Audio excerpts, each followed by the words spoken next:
بسم اللہ الرحمن الرحیم۔ اللہم صلی علی سیدنا و مولانا محمد صلاۃ دائمۃ مقبولۃ تؤدی بہا عنا حقہ العظیم۔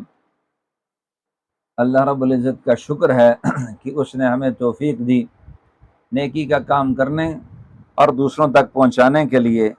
گزشتہ میں بتا چکا ہوں اپنا اظہار کیسے کیا جائے، اور آج اسپیشلی طور پہ پوچھا گیا ہے نظر بد کا علاج بتا دیں۔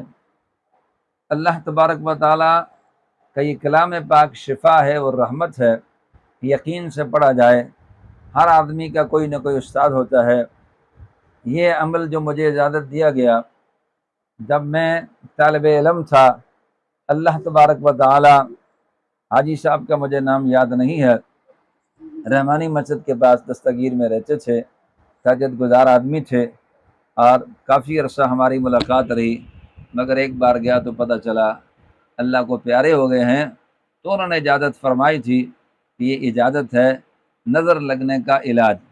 تو آپ نے فرمایا کہ سورۃ الکوثر 30واں پارہ، انا اعطیناک الکوثر فصل لربک وانحر ان شانئک هو الابتر، 11 مرتبہ پڑھ کے دم کریں۔ رب ذوالجلال کے فضل سے، حضور اسلام کی برکت سے، کلام پاک کی برکت سے اللہ پاک نظر بد کو دور فرمائے گا۔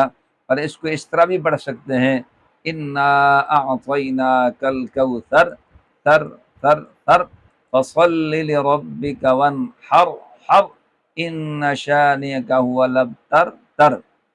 اور دوسرا عمل یہ ہے کہ آپ سورۃ الفلق، سورۃ الناس 11 مرتبہ پڑھ کے مریض پر دم کریں گے، اللہ تبارک و تعالی اسے شفائے کاملہ عطا فرمائے گا۔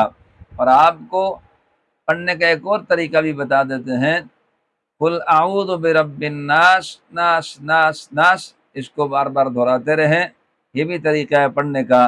اللہ تبارک و تعالی ہم سب کو شفائے کاملہ عاجلہ تامہ عطا فرمائے۔ مولانا قاری محمد رفیق خان کے آفیشیل یوٹیوب چینل کو سبسکرائب کریں اور بیل کے بٹن کو دبائیں تاکہ ہر ویڈیو اب تک سب سے پہلے پہنچ سکے۔